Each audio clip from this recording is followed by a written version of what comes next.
¿Qué onda, amigos? En este video vamos a continuar con el proyecto del Crosscar con el carro de Super. Y en este video vamos a estar fabricando lo que son las masas, mangos, manguetas. Se conocen con muchos nombres, pero bueno, es la pieza que une las barras de la suspensión con el eje de la rueda, que es esta. Que a pesar de que se ve una pieza pues bastante fácil de fabricar, hay algunas cosas que hay que tomar en cuenta, muy importantes, que se las voy a estar explicando más adelante. Nosotros previamente fabricamos estos diseños en papel cascadón para darnos una idea de cómo iba a quedar ya el diseño final. Y bueno, pues aquí pueden ver el primer modelo, después pasamos a este y al último terminamos con este. Una vez que ya teníamos este diseño, mandamos a fabricar este que sería el eje de la rueda, que ahorita les voy a enseñar las ruedas que hemos estado ocupando.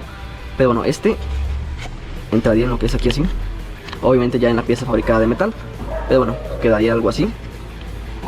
Y ahorita les voy a explicar los dos ángulos más importantes que tienen que tener en cuenta para fabricar una masa, para que puedan entender por qué tienen todas estas formas medias raras. Ahora, el primer ángulo que hay que tener en cuenta es el ángulo del kimping. ¿Qué es el ángulo del kimping? Si nosotros trazáramos una línea por el centro de la rueda y otra línea entre la rótula superior y la rótula inferior, tendríamos algo así y algo así. El ángulo que se forma entre estas dos líneas, ese es el ángulo del kimping, ¿vale? Ahora, la razón por la que nosotros vamos a fabricar nuestra masa así y no así, al igual que en la mayoría de los vehículos, es debido a que si nosotros tuviéramos el ángulo de esta forma, que sería prácticamente cero, el peso del vehículo se estaría descargando en este eje, por lo cual nos estaría generando un brazo de palanca en todo el eje de la rueda y por ende un desgaste mayor en lo que son los rodamientos o los valeros que van en la rueda.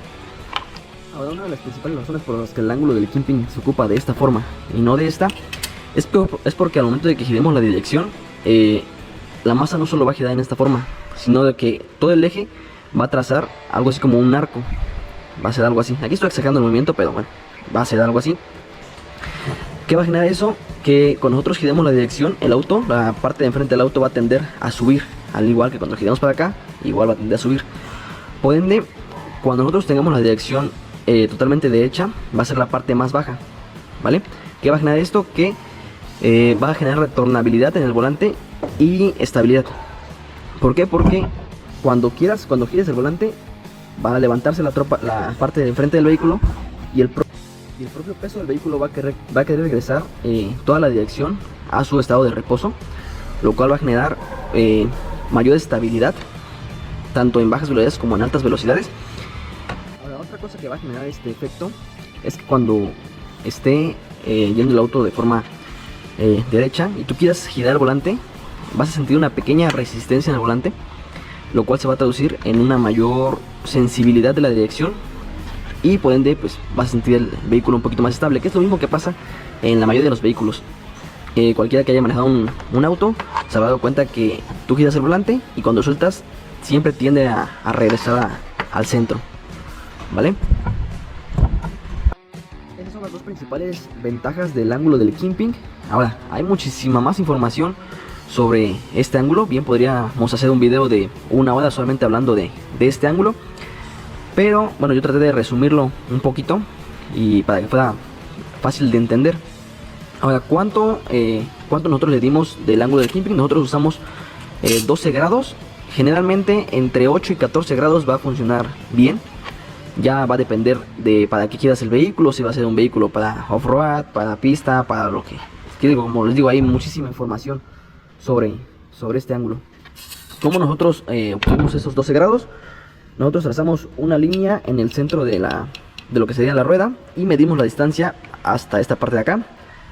Entonces aquí trazamos otra línea y después de la línea de acá sacamos una línea de 12 grados y ubicamos los puntos donde queríamos que estuvieran nuestras rótulas y de ahí medimos la distancia entre esta línea y el punto donde estuvieran nuestras rótulas y ya solo trasladamos a este diseño, ¿vale?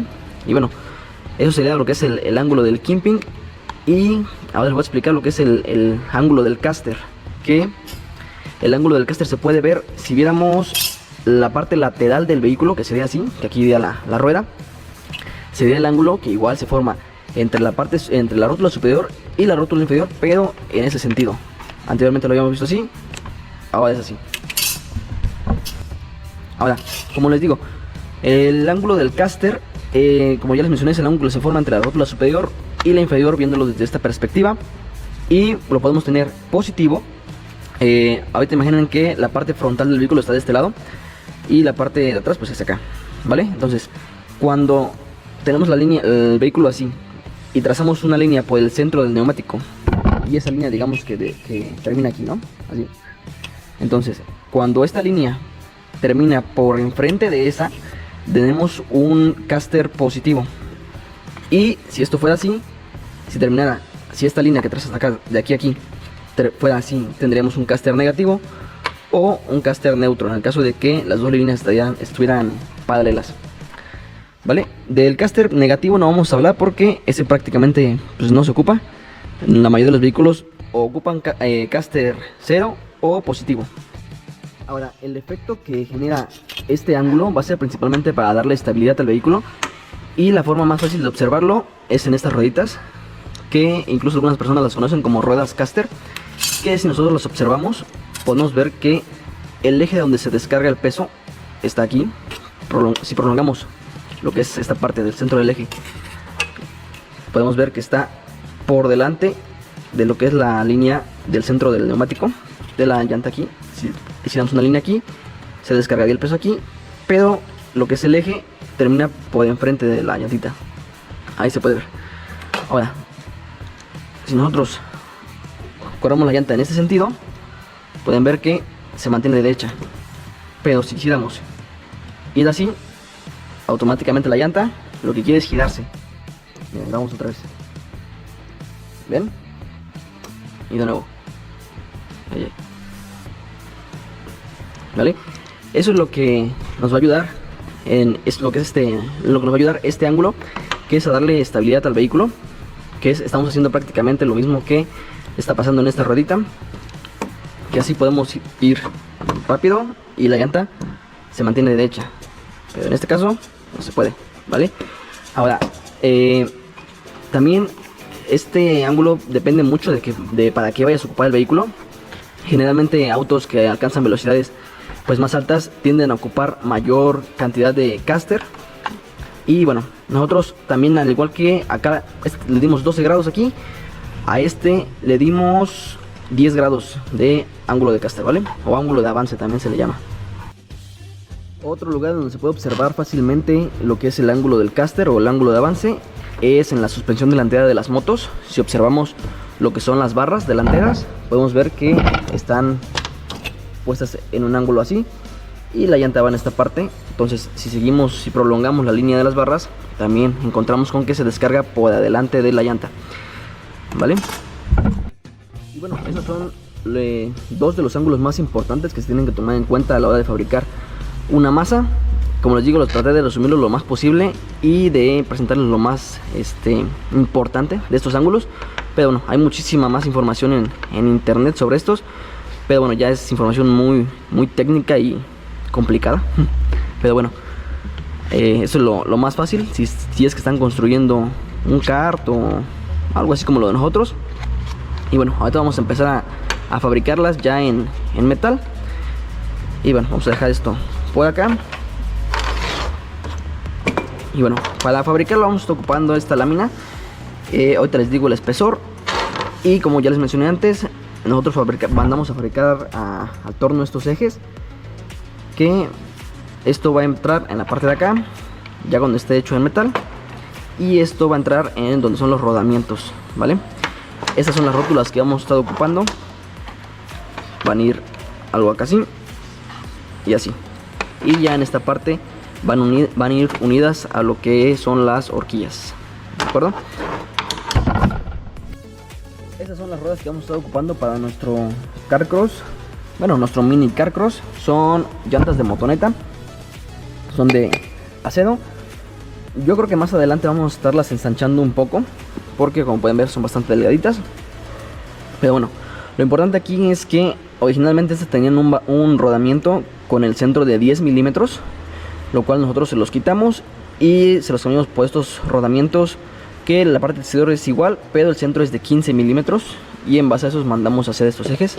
Estos pueden ver que entran ahí, y ya de este lado solamente quedaría ponerle una rondanita y una tuerca, ¿vale? Entonces vamos a empezar a fabricar las masas y ya les voy mostrando cómo va quedando. Ahora, para empezar a fabricar lo que son estas, vamos a ocupar esta placa, que es placa de 3 milímetros y medio, y vamos a empezar a fabricar lo que es esta pieza y la contra, la que va en la parte de atrás, ¿vale?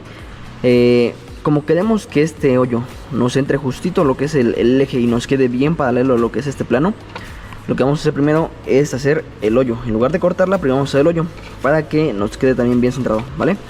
Una vez que tengamos el hoyo, en base al hoyo vamos a dibujar lo que es el resto de la pieza y después cortarla. Para eso nosotros ya aquí trazamos una línea. No le hagan caso a esta, esta chueca. Esta es la buena, ¿vale? Y marcamos aquí un puntito que es donde vamos a perforar con la herramienta que ahorita les voy a enseñar. Y ya una vez que tengamos ahí perforado, que ya tengamos hecho todo el barreno ese, ya ahora sí dibujamos todo el resto de la figura en base a ese círculo, cortamos y ya comenzamos a fabricar lo demás.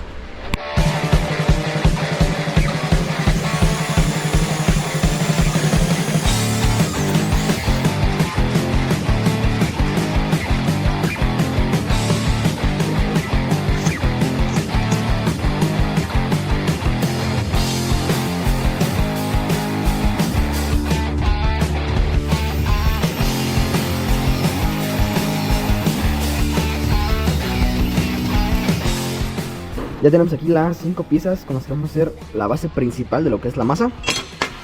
Tenemos esta que es la parte trasera, que si recuerdan el diseño, ya se me rompió un poquito, pero esta es la parte de acá atrás. Esta pequeña vendría siendo esta, y la de los costados son estas, ¿vale? Entonces esto lo vamos a poner ahí. Después vamos a poner esta aquí y la otra acá. Metemos esta por acá y soldamos, ¿vale?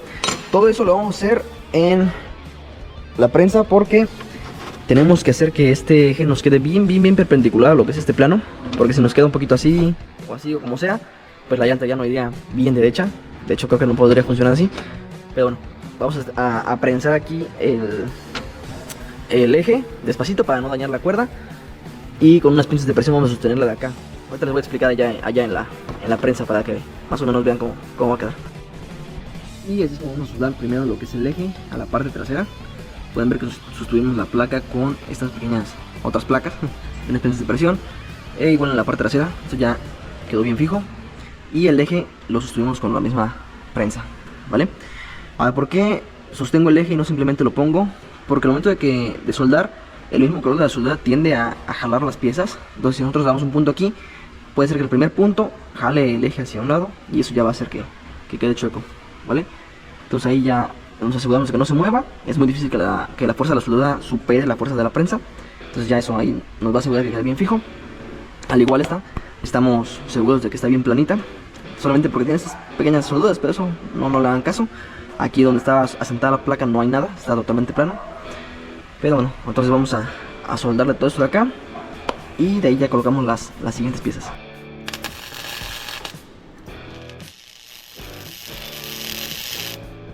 Ya está como quedó ya soldada.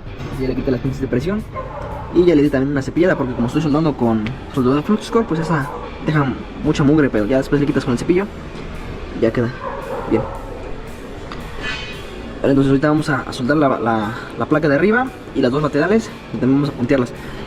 Esa igual voy a tratar de... Ahorita les voy a explicar cómo le voy a hacer para que quede también bien paralela a lo que es el eje.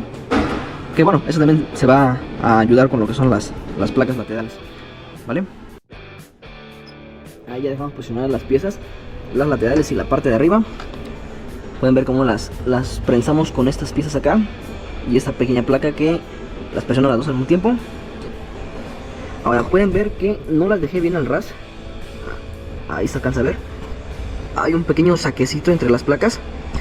Eso porque a la hora de que soldas es mejor soldar así. La soldadura penetra más y es una soldadura más resistente.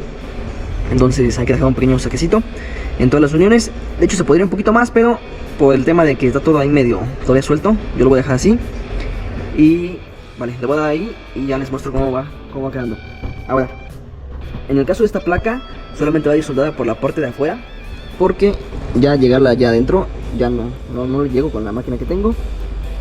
Y bueno, todos va a ir soldada en la parte de aquí abajo, aquí y por la parte de atrás de esta placa. Pero eso ya después de que la quitemos de aquí, ¿vale? Entonces ahorita voy a soldar estas, soldarla de acá, soldarla de abajo. Bueno, o sea, ya que una vez que la quite también, ahorita lo voy a puntear por aquí adentro. Y igual de aquel lado.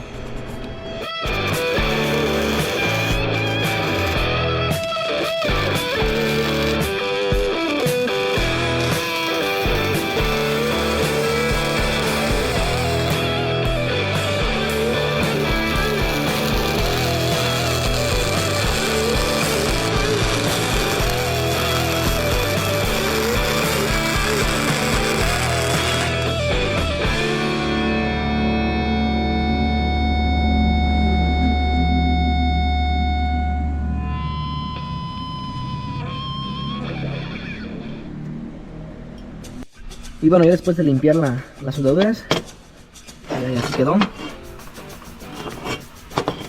Ahorita solamente le soldé las puntas. Ahorita voy a seguir fabricando las piezas de acá, las tapas de ahí, las tapas de acá y las piezas que van en esta parte. Y ya después ya termino de soldar todo lo demás. Ahorita no quiero soldar todo porque no quiero ponerle demasiado calor a la pieza. También eso puede llegar a pandear la placa. Más porque estamos trabajando en una placa pues relativamente delgada. Ya en conjunto con todo pues ya va a ser estructura y ya no vamos a tener problema. Pero ahorita sí puede ser. Aquí me faltó también soldarle. Y ya esto pues el último también le soldo, ¿vale? Entonces ahorita voy a empezar a fabricar lo demás y ya les muestro cómo queda. Y pues bueno amigos, después de un rato de estar cortando y soldando piezas de metal, pues ya la tenemos aquí terminada. Pueden ver ahí cómo quedó. Esta va a aguantar perfectamente todo lo que le queramos hacer al Carcross. Ahora faltaría pintarla y tal vez detallar las soldaduras, pueden ver, pero aún falta soldar aquí lo que es el brazo donde se va a anclar la bieleta o el brazo de la dirección. Pero eso ya lo veremos más adelante porque ahí tendremos que ver otro ángulo que se llama ángulo de Ackerman. Pero bueno, eso ya lo veremos en el video de lo que es la dirección del Crosscat, ¿vale? Por eso es que por el momento no la voy a pintar, la voy a dejar así porque aún no estoy seguro dónde vamos a soldarle ese bracito. Pero bueno, así es como quedó. Pueden ver que quedó perfectamente perpendicular, tanto en esa forma como acá. Ahí se alcanza a ver. Ya quedó soldado por acá atrás, soldado por enfrente y soldado por todos lados. Y ya quedó también con sus agujeros, que recuerden que en esa parte van a ir las rótulas aquí así. Entonces va a quedar más o menos así. Y otra en la parte de acá atrás. Aquí tal vez tengamos que fabricar unas pequeñas piezas para poder poner esto, porque si las atornillamos directamente ahí le vamos a reducir el recorrido a estas cosas. Entonces le vamos a poner un poquito más arriba, tal vez como por ahí, para que puedan tener bien la articulación. Pero bueno, así es como quedó. Ahorita ya solamente quedaría fabricar la otra, que eso igual no lo grabo porque pues, es exactamente lo mismo, solamente es hacer una pieza espejo de esta. Y bueno, entonces hasta aquí quedaría pues, el video amigos. Ahora, no les di medidas de esto porque pues teóricamente, a menos que estés haciendo un proyecto muy parecido al mío, pues tendrías que diseñar en base a lo que es tu go-kart, ¿vale? O sea, si ocupamos las medidas del mío y lo trasladamos a otros, pues posiblemente no funcione de la forma que debería funcionar. Pero bueno, si aún así estás haciendo un proyecto parecido al mío o algo así, pues manda un mensaje por Instagram y te paso las medidas de toda la masa o del eje, si es que quieres, ¿vale? Pero bueno, hasta aquí vamos a dejar el video. Ya en el siguiente video del Crosscat yo creo que vamos a empezar a trabajar en lo que son las horquillas. Y bueno, hasta aquí lo dejamos, ¿vale? Nos vemos en un siguiente video amigos. Hasta luego, gracias.